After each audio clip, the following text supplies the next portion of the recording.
we just generally ask that, like, is it a leftist film? That's not like makes it good or bad. Just like we're just taking the temperature of the film. Is it an explicitly leftist film? This is explicitly leftist podcast. It's a question we're going to ask. There is no left Hollywood. There's liberal Hollywood, and the right likes to conflate these things. What a glorious time. You mean peak COVID? All right, well, when you put it that way. What a glorious, lots of free time to watch movies and record time, for sure. We're already up to speed. We know what's going on here. We're just waiting for him to get in there and strangle him with his dick again. So let's get to that scene. Let's do this. I don't know what his politics were at this point. I mean, I know he sort of gets all Maoist-y when everybody gets Maoist-y, but I mean, who didn't? Okay. Oh, the 58 coup. Okay, yeah. Sorry. That's not CIA.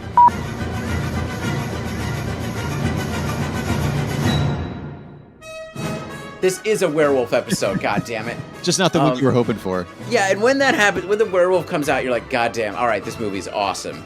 Victor Ostrovsky, the screenwriter on that, former Mossad agent. Oh, wow. Not sure what needs to be unpacked there, but... Yeah, I'm sure there's plenty of fuckery here. How many people have you tortured? Well, that doesn't really change how fucked the system is. We don't have time for baby steps right now. Because when I watch a Godard movie, I kind of like, this is very smart. I'm very impressed with your form. I want to slap you. You feel so fucking smug. Well, do you think this is a leftist film? No, not at all. We're going to have to atone for this movie. Lead a open rebellion, then the camp gets napalmed, and then revolution, I guess? Fuck capitalism. Fuck all of this stuff. Welcome all to the politics of cinema. On this show, we believe films are never neutral. There is a political as well as an artistic message captured in every film, in every country, and in every time period. We're on the lookout for all of it here, and my name is Aaron Spears. And my name is Isaac Miller, and on this episode, we are looking at two films that portray and document the Palestinian experience. As you know, as all of you know, I'm sure, there's a genocidal war being waged on the Gaza Strip at the moment by the Israeli government with full support and ammunition from the U.S. And so we thought we would take a little detour from what we originally planned to do and explore some films which might be described as not exactly Palestinian cinema in the sense that it's all Palestinian filmmakers, but films that explore the Palestinian experience broadly. So we'll be looking at the documentary from 1985, Gaza Ghetto, Portrait of a Palestinian Family, and the Dupes, which I think from 1973. Which we should address right away. There's a title problem here. We just looked this up before recording, and I kind of want to use the actual translated title, but it's going to be hard for folks to like try to go find something when they're searching for the wrong name. So it'll be called the Dupes, but Mukhdawiun, I don't know if I'm saying that, but like the deluded or the deceived, honestly, seems like a better translation. Because the Dupe sounds really dismissive and like a comedy almost, like, oh, it's the Dupes or Dinner with Schmucks. Like I don't know. In the English language, at least, hearing the Dupes, it's like, oh, Adam Sandler and Rob Schneider and David Spade should be in the movie. You know what I mean? Yeah, which is deceived is more also just accurate to the story, but I don't know, it conveys a bit more a sense of like dread and seriousness the movie has. And the truth is, they could have used Rajul Fil Shams, The Men in the Sun, which is the original title of the novel by Ghassan Kanafani. I don't know. I feel like that works better. That's my preferred one, but if we're saying like, hey, look out for Men in the Sun, people might be steering towards the book rather than the movie The Dupes, unfortunately. Unfortunately titled, but yeah.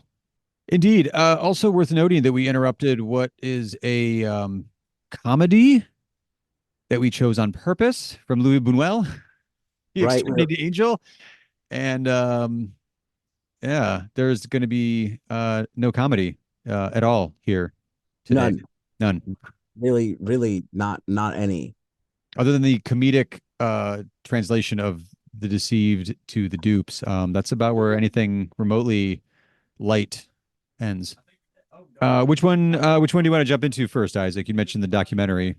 Let's start with the documentary. It's specifically on Gaza. It's from 85. I think most of it was recorded in 83, then with stock footage from from 48, as well as various Israeli campaigns of repression in the Strip in the 70s as well. Yeah, it kind of goes through, is it just double checking my notes on it. It's like the 48, 67, and then I Yeah, think there's some 19, is it there's some 1971 footage too. I right. feel like there was referencing, I think that there was a reference to the what's the euphemism for 71? Like the pacification campaign was referenced. Right. So, So it's covering three different, you know, horrific chapters, really. yeah, I mean, I think, so to be clear, so part of it is like 48 is the Nakba, the catastrophe, right? So it's the ethnic cleansing of Palestine, and you know, a majority of the Gaza Strip at this point are descendants of those of people who were ethnically cleansed then. And you know, we see this at multiple points actually in both movies, where you can, you know, you just look over and there's the place that you used to live. Right. Um, and then at the end of 48, Egypt controls the Gaza Strip and Jordan controls the West Bank. And then in the 67 war, Israel takes a hold of both of those as well. So those are sort of more, I mean, those are, you could say, historically more substantial. I mean, like the campaign in 71, I'd never heard of that before this movie, but like, you know, it's, they're doing you know, a campaign to crush. I mean, is it 71? I mean, I feel like, I'm trying to remember if it was maybe later. So that's how it was referred to. I didn't know that off the top of my head or anything. It was in my notes here. That is mentioned by Ariel Sharon in the documentary, in Right. footage used in the documentary, I should say. I don't know if that was necessarily shot by them or not. When he was, I think, a general that he's mentioned as. Like he's not prime minister yet, obviously. He's on his way up, I guess. Well, no, the deal with Ariel Sharon is he goes up and down a little bit. So like you know, he was a general in the 73 war. And you know, I've been a general before that, I guess. I Mhm. don't remember his whole history. But then he was defense minister. Basically, he led the campaign into Lebanon in 62, Mhm. which is incredibly bloody, 15 to 20,000 deaths. It's basically the most bloody chapter of the Israel-Palestine conflict probably up until now, and basically allows for Christian militias that the Israelis armed and controlled. I mean, basically the Israelis ring the Palestinian refugee camps of Sabra and Shatila, and the Christian militias go in and just start slaughtering people. Mhm. You know, something like 1,500 to 3,000 basically defenseless people, until basically the Israelis call a halt. And this sort of is sort of a watershed in Israeli politics, in that it's sort of the birth of the Israeli peace movement. And he does take some political hits for this, right? Like, I Okay. mean, he's the former defense minister, I think, for a reason, because part of it is within Israeli society. I mean, this is their quote Vietnam moment, and they sort of see it as the first quote war of choice, which is like not actually true. But that's how Uh, it's publicly perceived, you're saying? right. I Or they're mean, trying to make it seem that way. right. I mean, they don't have to do the 60, I mean, the 56 war. They don't have to ethnically cleanse in 48, or actually fight a war then. And 67, according to historian Avi Shlem, you know, looking at internal documents, like they, you know, 67 is famous for, I mean, is really when the American Israeli relationship is cemented, because they crush the Syrian and, you know, Jordanian, but also especially Egyptian militaries within, you know, Mhm. less than a week, by doing a surprise attack and hitting their air forces. But the claim is always, well, they were going to attack us, right? This was defensive. Mhm. That isn't true. And I mean, that's known now. I mean, not necessarily, it's not that Israelis necessarily would admit it, but it you know, so, but it's perceived as their first sort of war of choice, quote unquote, because they're trying to root out the PLO, as well as basically put their, you know, the Lebanese civil war is going on at this point, and they're trying to put in their own guy. So this is, I mean, part of it is when this is being filmed, that conflict is still ongoing. The Israelis don't pull out of southern Lebanon until the year 2000, and they're driven out. They're driven out by Hezbollah, basically, which didn't even exist. I mean, is formed literally to fight the Israelis because of Yeah. this invasion. So there's a lot of background. Right. No, it's good context. I was just thinking as you're explaining that I wish this was a movie that I was sitting down watching with you, because I was pausing it to look stuff up and going, I don't know if this is a good source or not. Jesus Christ. I could have just been texting you and bugging you the whole time. I mean, so part of it is having Ariel Sharon there is very politically loaded. They mention Lebanon a couple of times, but that's going to be in the background to all this. No, I found my notes here. It says on screen in this documentary, he's credited as Minister of Trade and Industry. Yeah. He's not Minister of Defense anymore, and he's not an active general, I guess. Right. He fell from prominence, but not very, very much. And 16 years later, he'd be prime minister under a new Likud government. Well, actually, no, before he becomes prime minister, oh god, Special aid to Prime Minister Yitzhak Rabin, 75 to 76. Yeah. That seemed to be his move into politics at that point. I think so. In some ways I should have looked this all up before we watched. Well, so true, maybe, but also he's not a huge chunk of this documentary, but I just wanted to note what his role was at the time, since he's obviously a known figure. And at this point, his hands would be just absolutely covered in blood, a lot more than what we see in Gaza. Oh yeah, I mean, his interview is just like a sit down. So that's what I was kind of wondering, if the filmmakers did this interview themselves, or if this was like official quotes of him from like an official state release piece of media of some sort. No, it seems like it's them interviewing themselves. Okay, yeah, I mean, it's a well shot, audio's good, all that. It's not clandestine. It looks like maybe they did just get like a sit down interview and got a few sound bites, because they do interview some soldiers as well. They interview soldiers and they interview, and Rabin's in there too, isn't it? But Rabin is in there too. I think that's stock footage. Okay. And then they get the military. I mean, it was a name I know, but like the military governor or whatever of Gaza, right? The military commander in charge in Gaza. Just to say, the Ariel Sharon, then in 2021, I mean 2001, goes onto the Temple Mount with thousands of soldiers, and this helps to ignite the Second Intifada. Like he's a real sweetheart, and then becomes prime minister, and then he's the one who actually does the pullout from Gaza, which leads to the current condition that we're in here, which is not that the Israelis don't occupy Gaza, but they turn it into a giant prison and they just don't let anything in or out. Right. As opposed to the settlements that are being built in the documentary are abandoned in 2005. Yeah, that's what a dick. I don't know. This is all tragic and horrible stuff through and through. I guess, yeah, why try to get everybody into prison when you can just build a prison around them?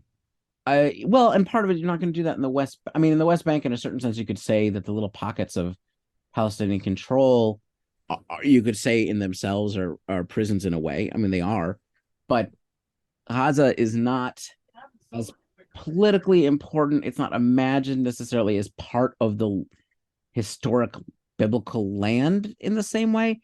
And so the hardliners now want to take it back directly for Israeli settlement, but giving it up, the West Bank is like strategic and large and has lots of water, and also, I mean, that's the key area, that and East Jerusalem, of sort of the quote occupied territories, the spaces beyond what they call the Green Line, that's post 67.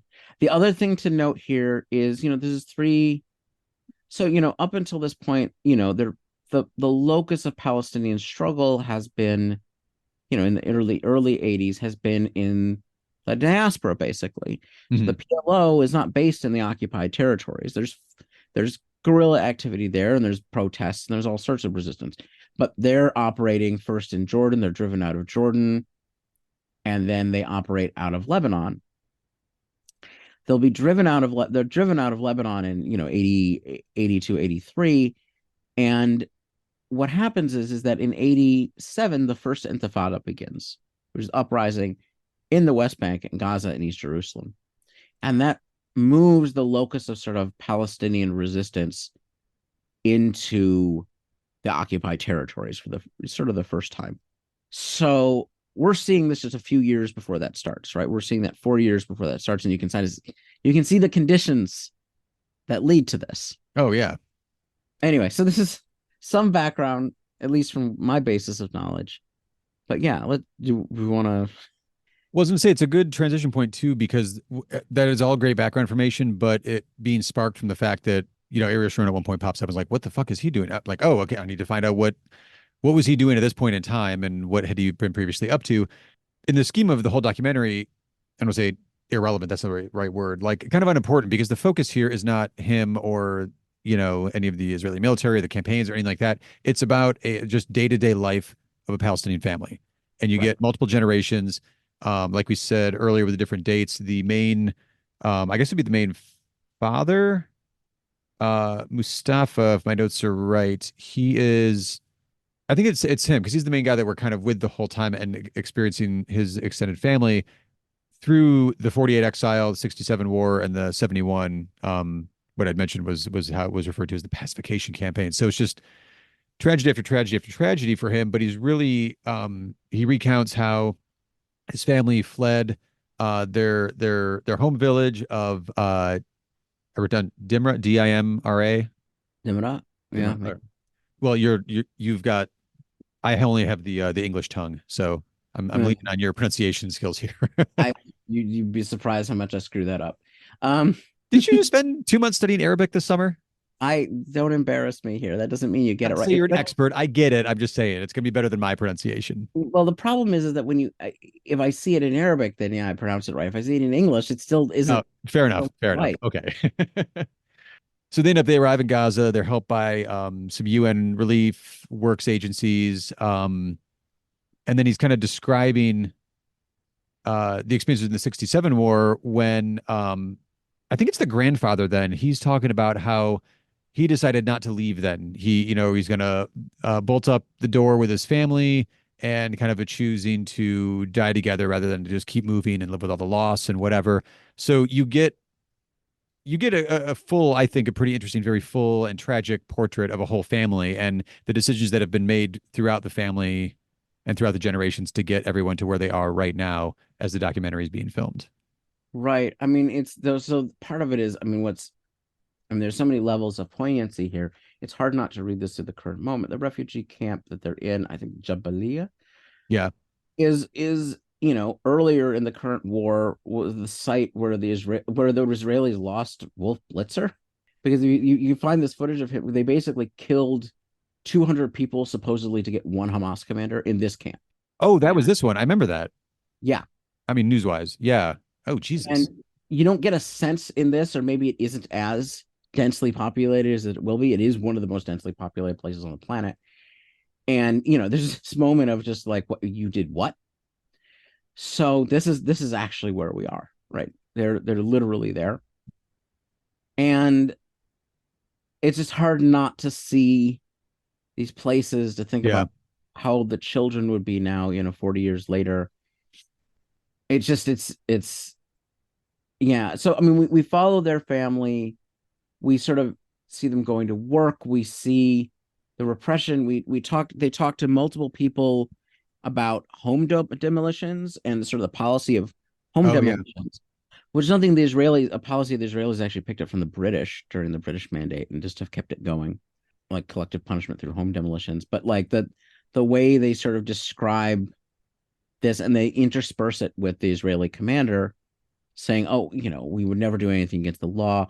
You have to understand, sometimes we have to do this, well, it's better than killing children, practically, he says, which then, of course, later on, there's a different family unit, and they talk about the death of the killing of one of their children by the Israelis, just because they're in the wrong place in the wrong time.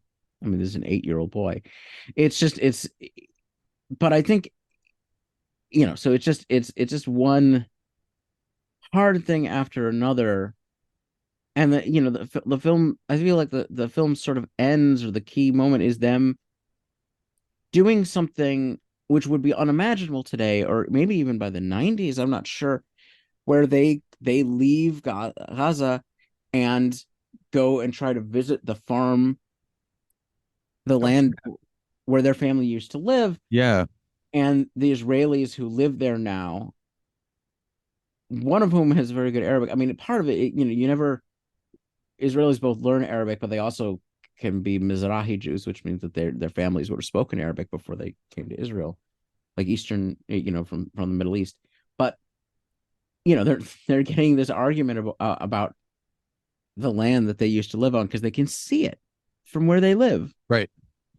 And one of the things is, I mean, this is at a point where things are very securitized, and we see a lot of the things that you'll see from images from the 2000s or the 90s, but not nearly as much. So their freedom of movement is a lot higher than it would be later on. Mm-hmm.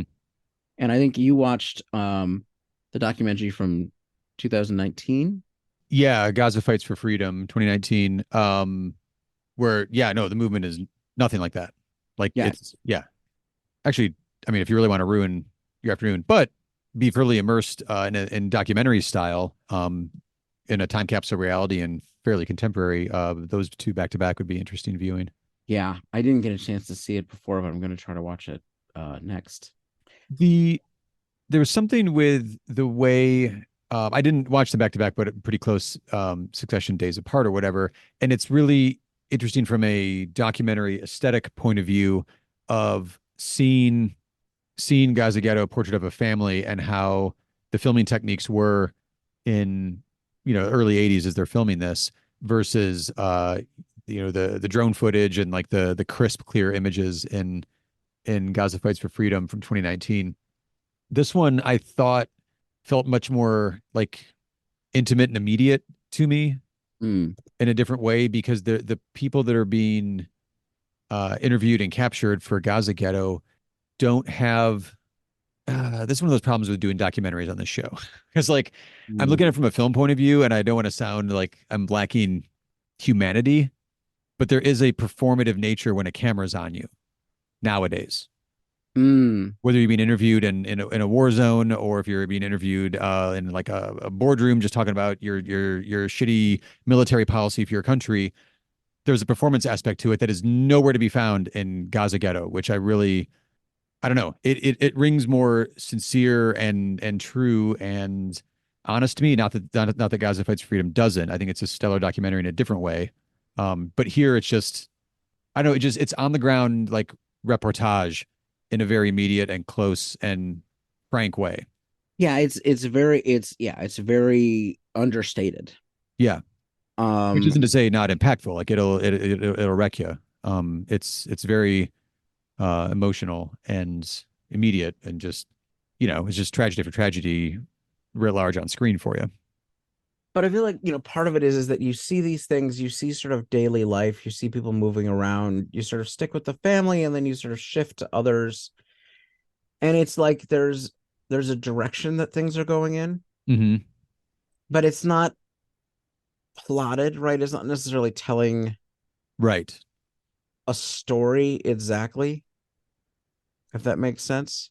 No, it does, because even if I knew the political and like reality of war and danger around them, I don't know necessarily what's going to happen to these people. Whereas if I'm watching a contemporary documentary, I'm like, oh, I remember that tragedy, and now here's a documentary about it. If that makes sense. So it wasn't like there was an expected ending, other than I was like, well, it's probably not going to end happy, but because they're not getting back to their home or anything like that. But right. No, it's just engaging on a very human and empathetic, emotional level. Right. And I think it does a really artful job of providing that broader context while keeping things focused on them. And by revealing things piece by piece. And as we mentioned, some of the other interviews that are intermixed are from the side of the oppressors and the murderers. So it's interesting to have that element kind of in there, and you see the consequences of their actions and what they're saying, or what you're watching a family experience. Yeah, no, there's an interesting thing they're doing where they're not doing, what we sort of recognize as sort of gotcha style today, but they're sort of doing that in terms of the interviews with the Israeli officials and politicians. which are not and soldiers, regular rank and file Yeah, soldiers. yeah. I mean, service. The reserve is one of. I mean, who look like they're out of like 1970 like Vietnam movie, long hair, um, but like they're sort of trying to draw them to provocative questions for Israelis at that time. What is the solution to this? Is what you're doing illegal, without pushing them too far? I Right. mean, the soldiers are quite hostile. The politicians and generals, who are all politicians, right? I mean, Yeah. both Sharon and the other commander. The other commander is going to be a minister in the next couple of years, right? But Yeah. these are all guys who go into politics, and it's so like they're sort of more careful, Right. Then the but soldiers. they're drawing them in to say things that, in a sense, are damning Yeah. when juxtaposed against the Palestinian experience, like the sheer hypocrisy of it. And the footage of Yitzhak Rabin is basically him saying that we cannot, very bluntly saying that we just cannot allow a Palestinian state.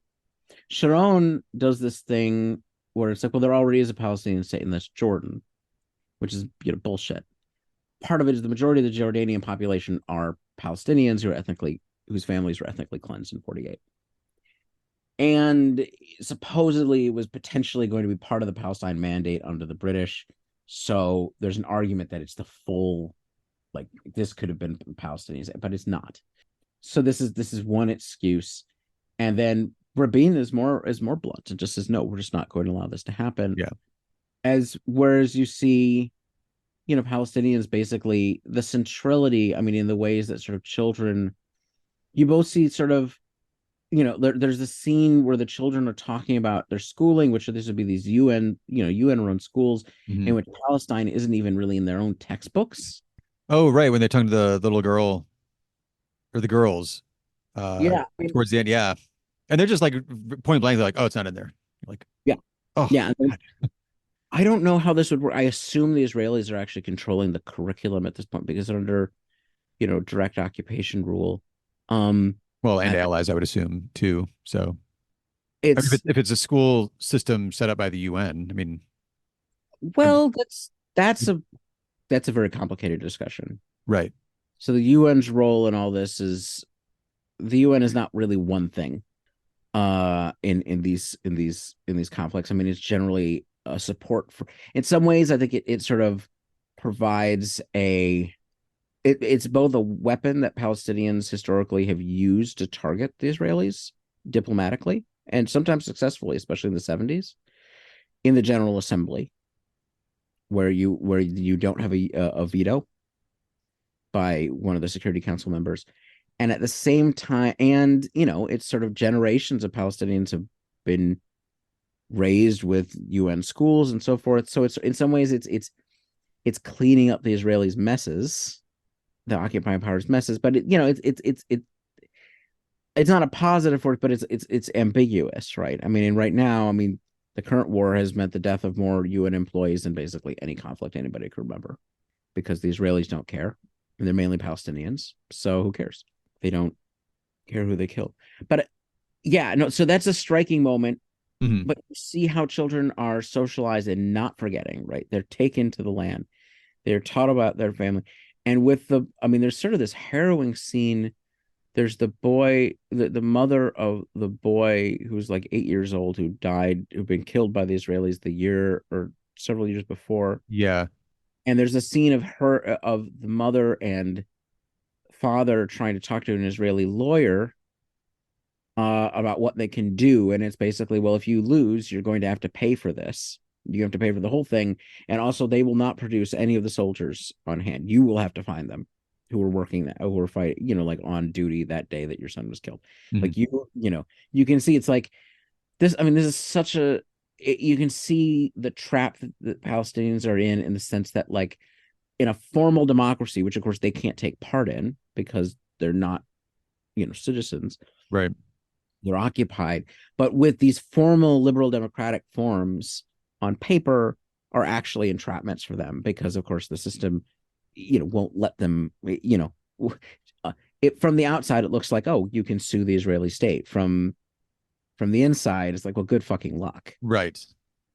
But you see the way, there's this point where the mother is talking to the next youngest son, who's 7 years old, saying, "You're going to go avenge you're going to go fight for the PLO and avenge your brother," and it is harrowing because he's not answering. Right. He's just freaked out, which He's a kid. because he's 7 years old. Yeah. Yeah. I think even the final image is the one of the youngest daughters, isn't it? Yeah. Yeah. Like I said, it's one of those you got to see it. Like it's a perfect time capsule of a movie. It's so of a moment and of a specific point in time that it if you're not unfamiliar with the history, it does take a little bit of context. Hopefully, if you're listening here, Isaac has provided a great bit of context because it has enhanced my viewing of the film. I wish I would have heard it beforehand. So, reverse spoiler in the case of this particular movie. Yeah, I'm hoping I got that all right, but It sounded very authoritative. that's the job. Yeah. It is made by a trio. We didn't mention it yet. It's credited as the film was created by Joan Mandel, P. Holmquist, and Pierre Bjorklund. There's some other documentary credits for a few of those there that they went on to do elsewhere, but it's also credited as being the first documentary ever made in Gaza. So of note, as far as historical films within film history go as well, it's hard as shit to find. Wait, was this the one that's really hard to find, or was that our next one? It was pretty hard to find. Okay, I could remember. I will, if you're savvy enough, I will shout out Solidarity Cinema if you want to check out their website. They can help you find it. I don't know why this isn't a bit more preserved. Obviously, maybe politics are involved. That one or the Dupes, as we'll be talking about in a minute. Seems like with the way the World Cinema Foundation goes, film preservation these days, at least some sort of digital release or archiving could be in the works, but fingers crossed that's on the way. I should also say while we are shouting out or mentioning the Solidarity Cinema, there's also a group I had never heard of before that I ran across while looking around for these particular movies. That's just called online the Palestine Film Institute.org. They do looks like a lot of interesting programming, also a resource for film information, gives you a lot of titles, recommended viewing, things like that. They have a series they did online October 14th to 24th of this year called Unprovoked Narratives that's got a lot of really good suggestions of films to watch and track down or actually watch. I don't know if there's any, I think they have a catalog online, so it's possible you could also order them as well. But they had Gaza Ghetto, Portrait of a Palestinian Family as part of the Unprovoked Narratives lineup this past October. So I always like discovering a new film resource there. It also, this film, before we slide over into the other one, into the Dupes, is kind of a textbook example of I watch, I would say probably like a third, if not maybe a touch more of my daily, weekly film viewing or documentaries. And we don't generally cover too many documentaries on the show, which I think this might be an example of one that we would have like watched and maybe not covered at some point because it kind of just speaks for itself. Like film wise, at least from my perspective on the show, film wise, you can kind of talk about some of the technique to it, what documentary films were like at that particular time period, specifically if it's in different countries. Access to handheld cameras with syncable sound was pretty pervasive by the 80s. So getting out in the field and recording isn't terribly hard depending on what area you're trying to record at. But aside from the kind of context you gave us politically, there isn't a lot else to say outside of this film other than watch it. It's compelling, engaging, and kind of essential given current circumstances. But it does kind of just speak for itself. Right. I mean, that's yeah. It is thoroughly my fault that we don't do more documentaries. No, I was just clearly not blaming you. I was saying it's like it's the form itself. It doesn't lend itself as much to commentary as like, hey, let's watch Invasion USA and see what kind of trash politics the 80s accidentally caught in this Chuck Norris movie. I appreciate you trying to save me from this. I appreciate you making this format argument, which I realize has some merits. But let's be honest. Isaac found this film. Okay, I did find this film. There you go. There you go. Okay, Redeemed. Well, it shows you how important things are right now. Well, you found that the film existed, I guess, and then I found the actual file we watched. Right. No, exactly. So team effort. Team effort.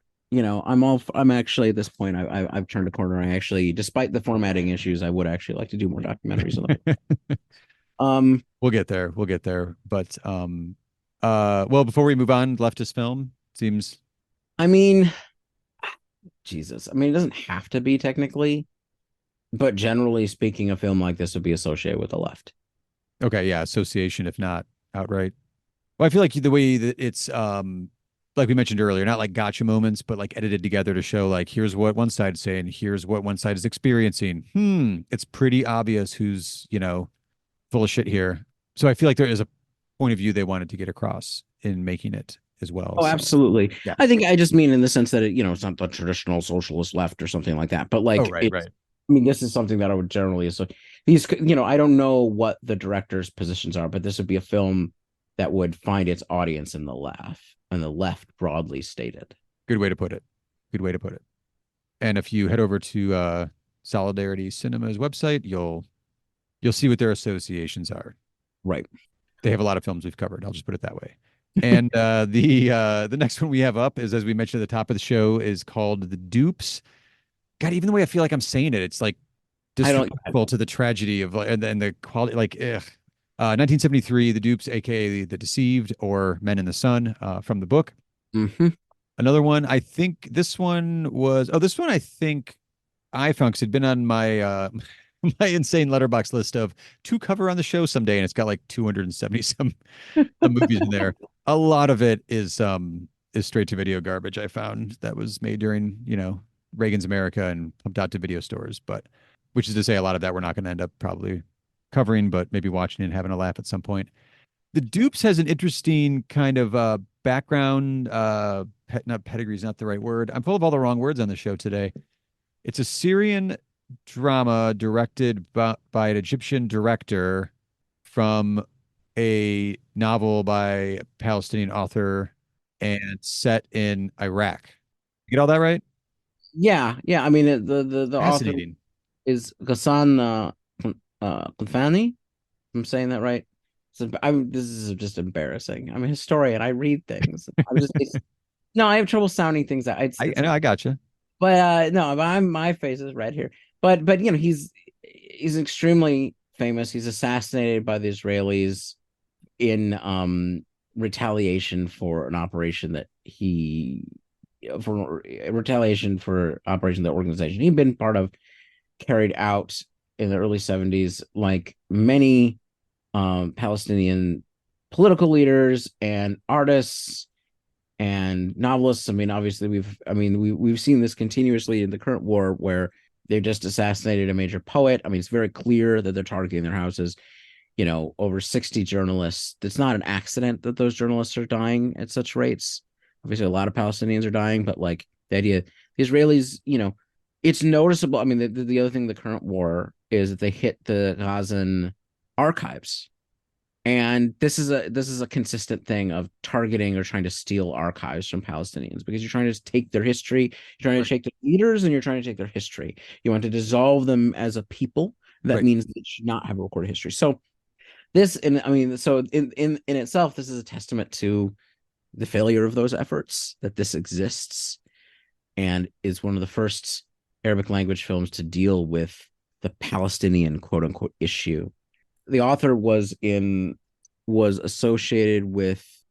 I have the PFLP, but I can't remember what that stands for. Yeah, was associated with the Popular Front for the Liberation of Palestine, the PFLP, which still exists, of course, but would have been at its peak and in the early 70s, 60s, sort of the radical left wing of the Palestinian movement. I mean, in some ways, it comes from it's still an existent organization and tendency, but also comes from a different world in which anti-colonial movements and a global left, 60s and 70s left, was in a much stronger place and could be at the center, if not the largest organization for Palestinian liberation, because it certainly wasn't, could be sort of at the intellectual and sort of the vanguard in some ways.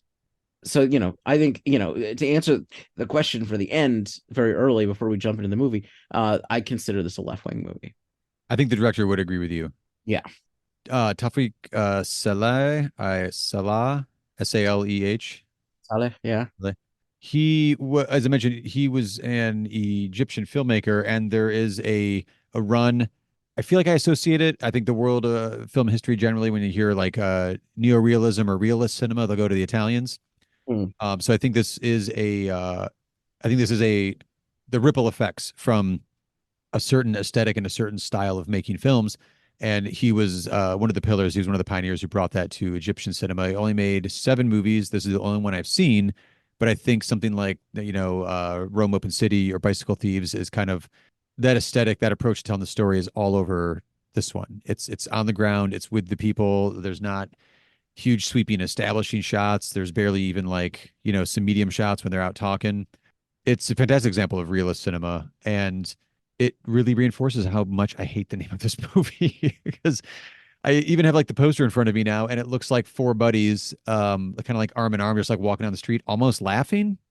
It's it's absurd that that is the poster for this movie, and I'm baffled. I need to dig in on if I can find it, the background on how this was made or how any of that was decided, because it seems like if you're one of the icons of like realist cinema in your country, I don't know. This isn't the poster you put forward for a realist tragedy film. Right. So anyway, sorry, I'm going to stop referencing that now and move on. So the Dupes, aka Men in the Sun, portrays really the lives of 3 Palestinian refugees. What were we guessing about? You said about 10. They referenced 10 years ago, so about 1958 ish. 1958-ish, yeah. So after the 48 events, as you mentioned already, I think earlier, but it's also three different. Well, it's about 3 different generations, kind of men, right? There's like an older guy, maybe like a middle, like 30s ish, and then a low 20s. Because he's called a kid by the older guy a bunch of the time, so it's roughly Oh, 3 generations. I think he's a teen. The youngest one is a teenager. Teenager, okay. Absolutely. Yeah, no, he's Oh a yeah, teenager. And then so one of them is a teenager, the other one is, could be in his late 20s maybe, still or young. maybe It still 30. seem youngish, but yeah. So Yeah. it's 3 different kind of age brackets and experiences, especially with reference to 10 years ago, as keeps happening throughout the film. But anyway, they've made their way from Palestine. Now they're in Iraq, and they're hoping to get Kuwait to pursue their dream. I mean, in the description says like dreams of freedom and prosperity. It's like maybe I can find work. Also, I just need to get the fuck out of here. So they're trying to get passage with this fourth gentleman. And the conceit is he has a truck where he hauls water. And the conceit then is, which is where I think Men in the Sun comes into play as a title for the book. It's an empty container, and they're going to hide. 3 men are going to hide in there as he gets through the checkpoints, and then just, it'll look like he's taking another shipment of water. But it's in the middle of the heat. They're out driving through the desert, and there's a metal container in 1950s, and it will cook you. It's basically a mobile oven. And so there's a timer set every time they hide, which is going through a couple of checkpoints of like 7 minutes tops. And I will be through the checkpoint. I'll have my paper signed. I'll open it up, and we'll get you out. And yeah. So there's multiple layers of tension that come through this. I mean, each of the men, and all four are Palestinian, Mhm. and each of them have been shaped by the experience of Depending on how old they are. the Nakba in different Yeah. ways. Yeah. Yeah.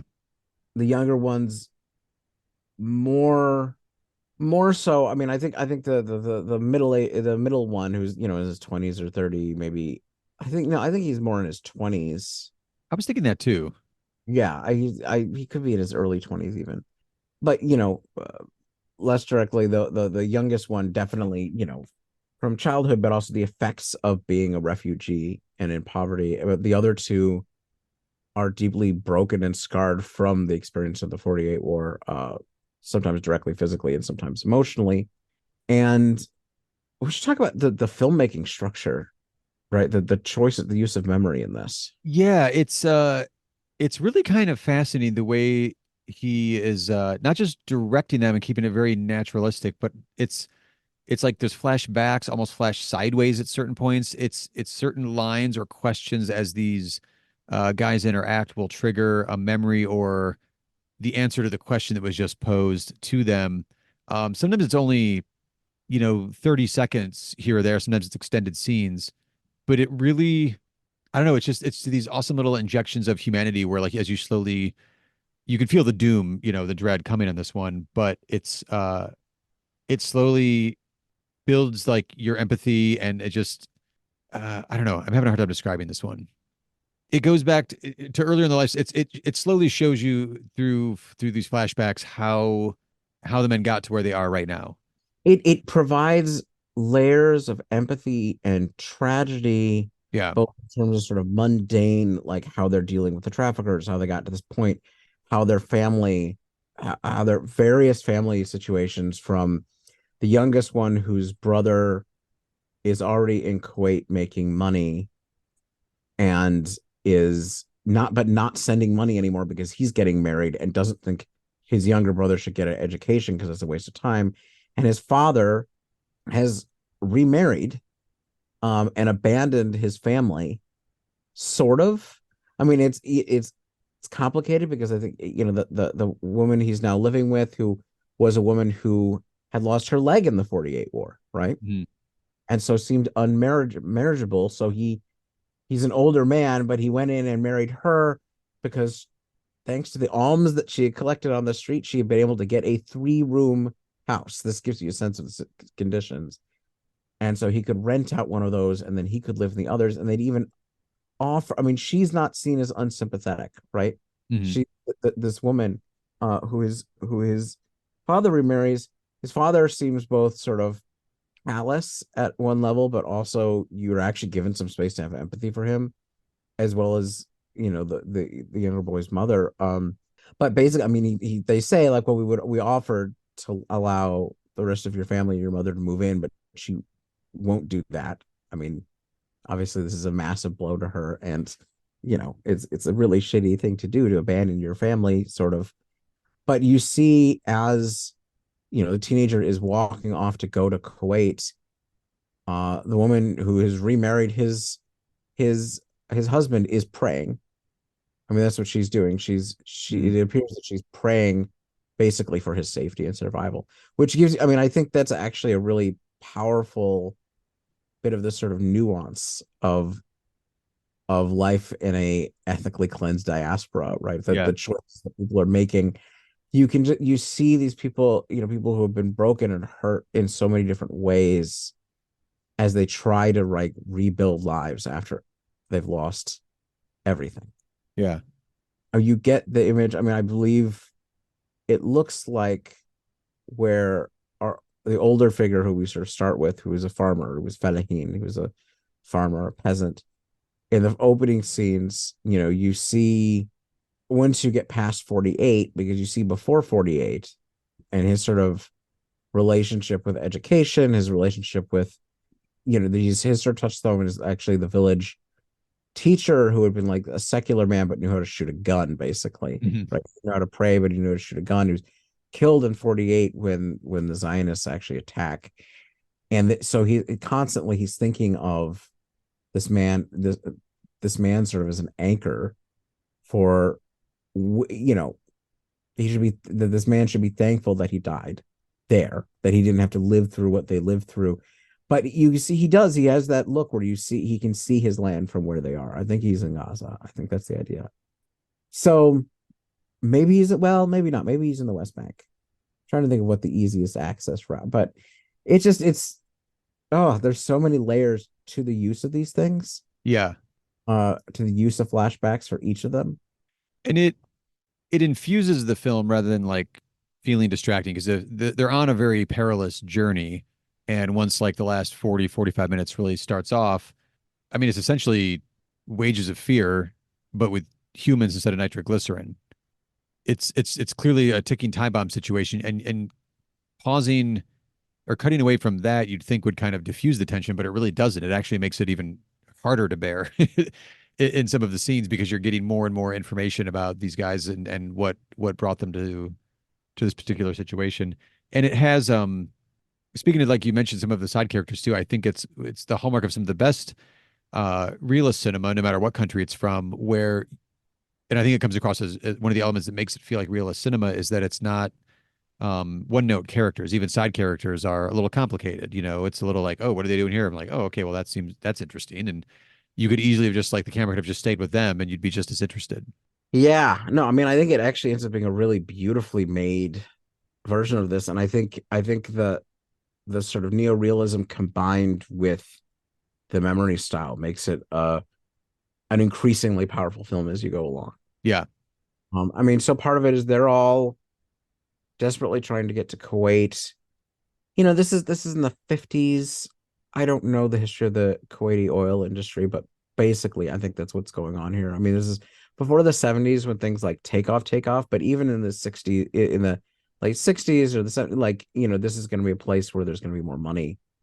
And there ends up being, a very large, hundreds of thousands of Palestinians who work in Kuwait up until the first Gulf War in the early 90s, where Yasser Arafat actually decides to side with with Saddam Hussein basically over the United States and Kuwait, which, is occupied by the Iraqis. So after basically the Kuwaitis expel all the Palestinians in the country as retaliation. But that won't be for, decades in the future. Just to add one more layer here. I did want to ask you about the structure of the film and how you felt as you were watching it. It felt to me very what's the way to put it? Maybe it was just the stuff I was watching before watching this particular film, but I found it a really refreshing way to structure and tell a story, especially the flashbacks like we were just kind of talking about, but just the way it unfolds as personal dramas. It didn't have I wasn't feeling a structure to it. It just felt very, maybe again, maybe a hallmark of realist cinema. It felt very kind of just free and moving around and following characters. And I wasn't, there is a narrative to it. Obviously it's, kind of a road movie in a way. I got to get from point A to point B sort of thing. But I don't know. How did you find it as as it was unfolding, kind of accumulating the characters as it went? I think that's just sort of what I was referring to. Is I really liked the accumulation Mhm. style, right? Where you have a linear thing moving, but the switchbacks are so much, but you never lose where you are. I was never confused, Right. but at the same time, it does. I think it infuses in the way that real life is sort of intertwined with memory. I think that works really well. Yeah. All right. Here's a better way to put it. So you have like the three characters that are trying to get to Kuwait, but then you also have the driver. We're not introduced to all four of them in a like a montage or quick little scenes in the first few minutes of the movie. If I remember correctly now, it like let's say like the third guy you don't meet until like 20 some minutes in. Like it's like they slowly kind of overlap each other's stories and become part of each other's lives and then part of the narrative. Right. Yeah. I think that's a really good way of putting it. Which is kind of refreshing. But also the stuff I was watching before this has no place in this podcast. They were just like shitty cis hetero Hallmark movies for an afternoon while we were putting up decorations. So as saccharine and as predictable as that kind of a structure is, this was wildly refreshing. That is such a weird I contrast. have a weird movie life. I don't know what to tell you. It just happened to me this time of the year. So I don't know. I used to have a weird movie life. Grad school has stolen everything from me. You'll get back there. Yeah, I know. It'll get back. I shouldn't actually talk like that for an episode on this subject. Yeah, I felt weird even mentioning those types of movies in this kind of context, but yeah, it's spectacular. I did find, sorry, I do have to mention it one more time. At I found a translated article at ahram .org in English. That's Yeah. the obit for Tawfiq Saleh, the director here. Their translation for this film is called The Duped with a D at the end, not The Dupes. Okay. I mean, better than The Dupes, but Not really. not by much. No, sorry. I just one more translation. So I don't think it works. no. The only other note I had that I really wanted to bring up was obviously we didn't do our usual spoiler alert thing, but I guess we could say that now, possibly discuss the ending. But I would do that by way of saying the opening shot of this movie. I feel like I was like, oh God, I feel like I know what I'm in for. The opening shot of the opening image of the movie is a human skull in a desert. Yeah, yeah. Yeah. Okay. So I mean, what are you trying to say? That maybe it's not gonna end well? yeah. Now again, if that is that is on screen and we see the words "the deceived," I feel like that's got a little bit more poetry to the image in the text. But I think it was the version we watched was it had the Arabic on screen and then just the crappy subtitle translation below that. But yes, then by the end, it does not work out. The timer is set in place for a reason.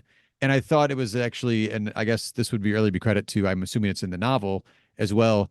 We get two checkpoints. So the three gentlemen have to get into the empty solid metal sealed shut water tank in the desert sun, not once, but twice. And they get through the first checkpoint and you see the physical toll it takes on them being in there and the Right. driver, getting them out.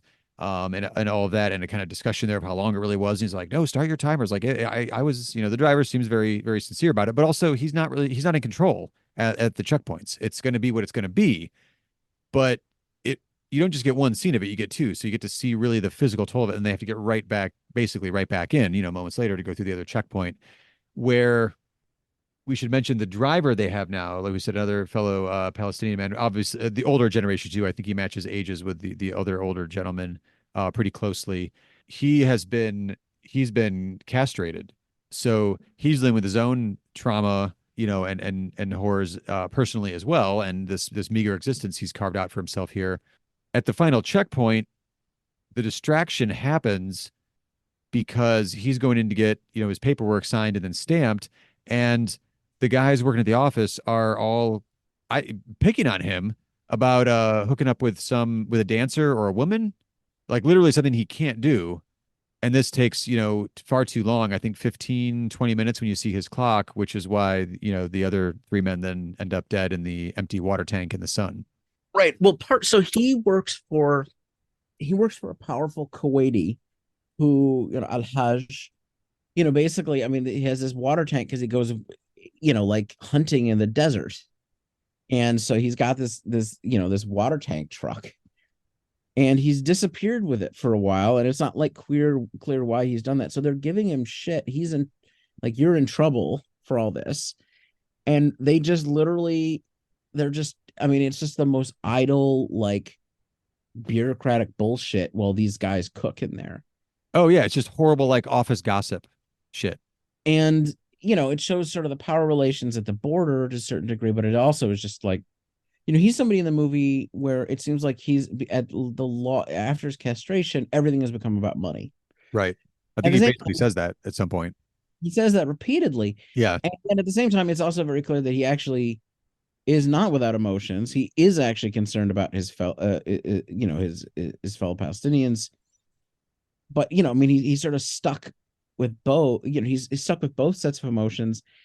And there is this circle. I mean, he's like clearly trying to get this done, but he's also not willing to get himself in trouble to get them out. Right. Right. Or doesn't even think of it in time.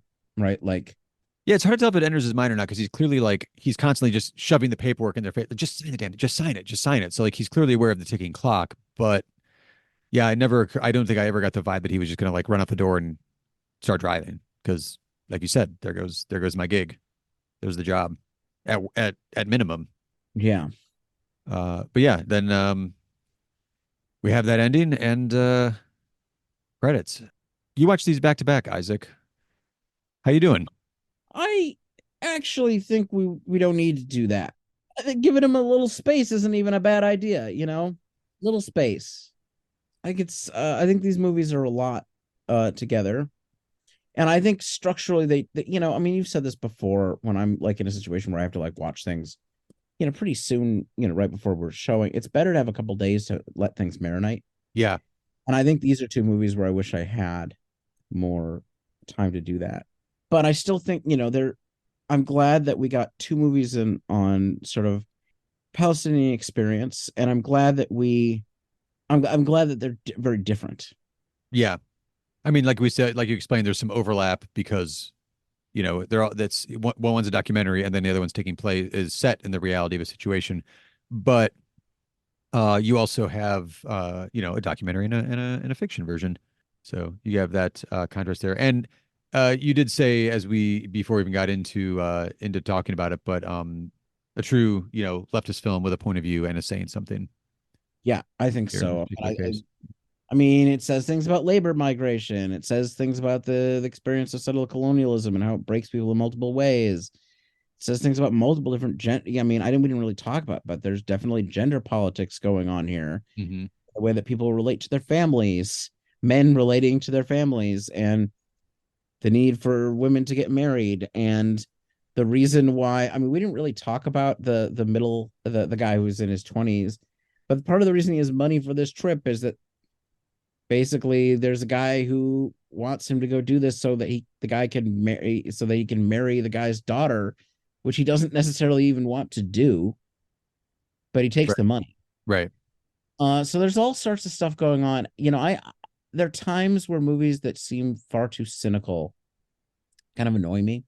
And this is not a movie where it feels like that, because these are people who are trying to recover from the end of the world. Yeah.